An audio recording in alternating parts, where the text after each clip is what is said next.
So, hello. The Crying of Lot 29 by Thomas Pynchon, it's upside down, sorry, is a 1966 book by, obviously, and it follows a postmodern kind of structure or lack thereof. There's like a lot of, it's one of Pynchon's shortest novels, I think the shortest by him, and it's just over 200 pages about, maybe a little less, and, but yet it's jam-packed. It's been described as being very, like, filled to the brim with all these different analogies and themes and different kind of tie-ins and, like, metatext, like, kind of intertextuality, too, of just, like, referring to different things.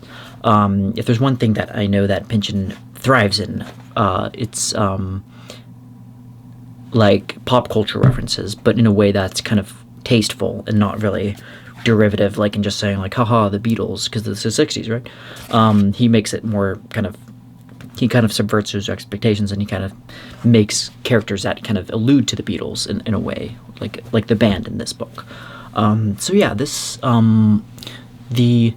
doesn't really follow a traditional kind of structure, narrative, but it does have a very interesting kind of what's considered postmodern. So this is kind of the forerunner, considered like the main kind of thing of what postmodernism. And I know it did influence David Foster Wallace's first book. I think it was The Broom of the System, and also probably his other works too. But mainly that I've noticed some similarities, especially with the character of Oedipa Maus, who is thrust into a weird situation where she has to deal with.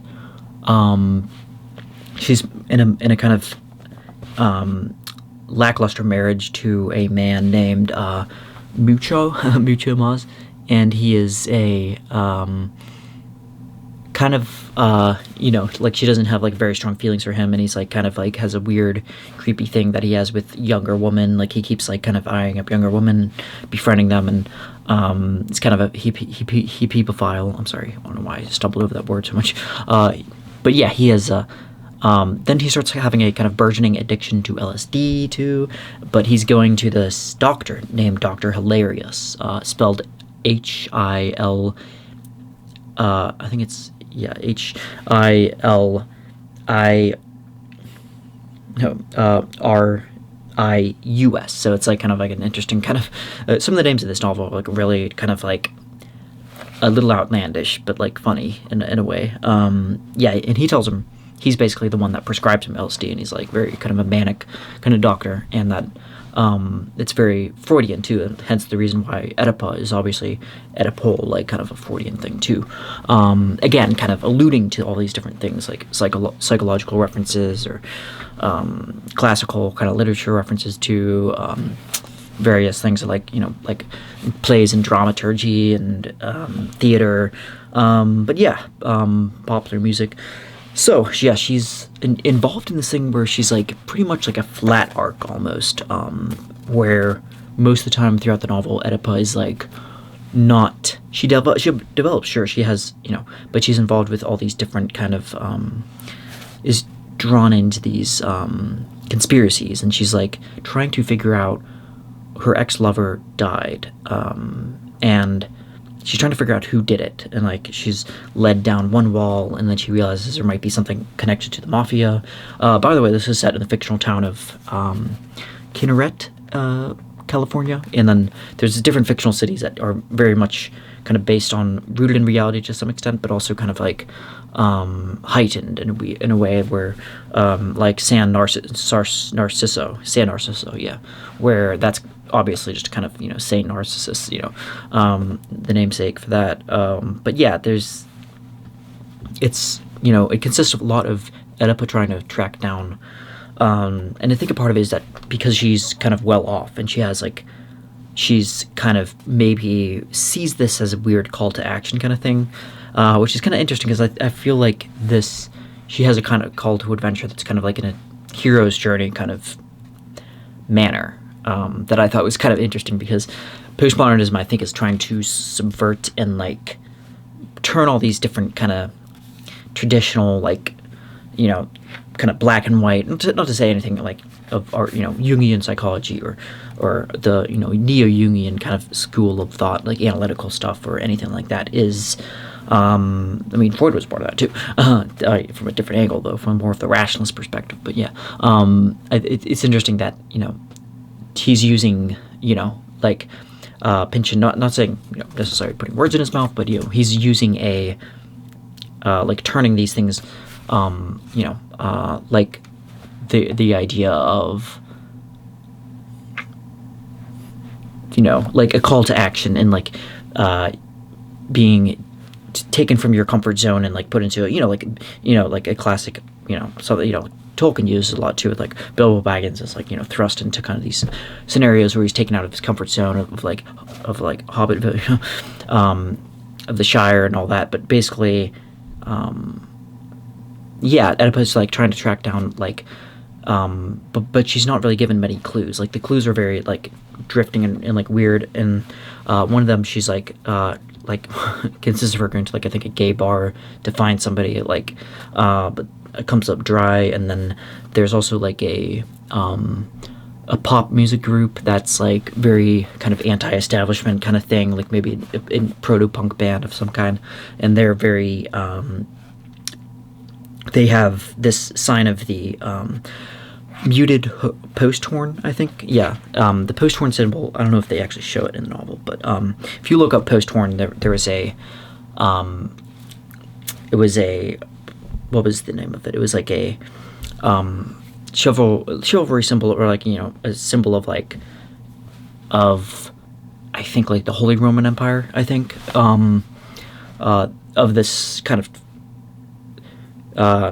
horn, like a horn that you would like use to signify someone's arrival, like a king or something. So it was used in kind of royal days. The Holy Roman Empire had it, and this symbol keeps showing up, and she's trying to figure out like where this is leading to, and it's like she starts getting a little crazy because it's like, is it just leading her down a rabbit hole that that's not really ever going to have anything of substance to show up and to actually satisfy her curiosity, or is it like something that's actually there? So this idea of like the end-all be-all conspiracy theory that's overarching everything, the powers that be have, are they really that out of... I see this in Don DeLillo, who is no doubt influeed by Pynchon,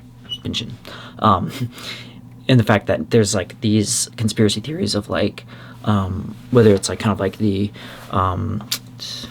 stuff in White Noise too, like the government kind of having to put them in internment camps, kind of for their own safety, and they're kind of for their own good, I guess, because of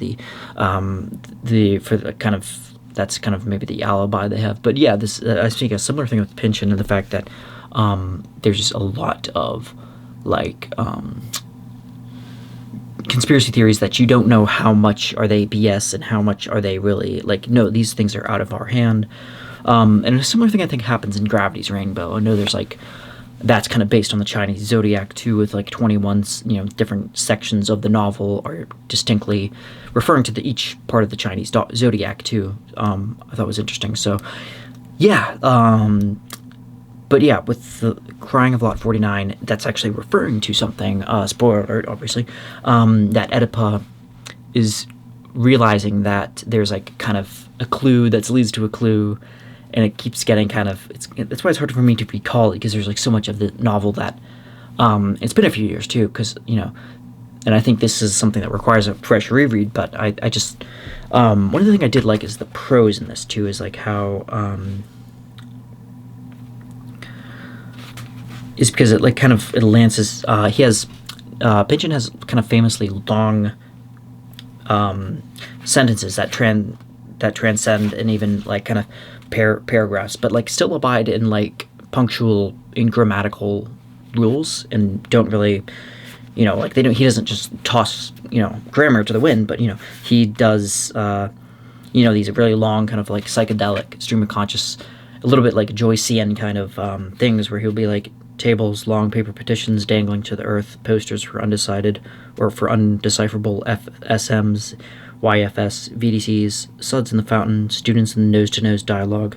She moved through it, carrying her fat book, attracted, unsure, a stranger, wanting to feel relevant, but knowing how much of a search among alternate universes would take, for she had undergone her own educating of a time, nerves, blandness, and retreat among not only her fellow students, but also among the visible structures around them, having been a natural reflex to certain pathologies.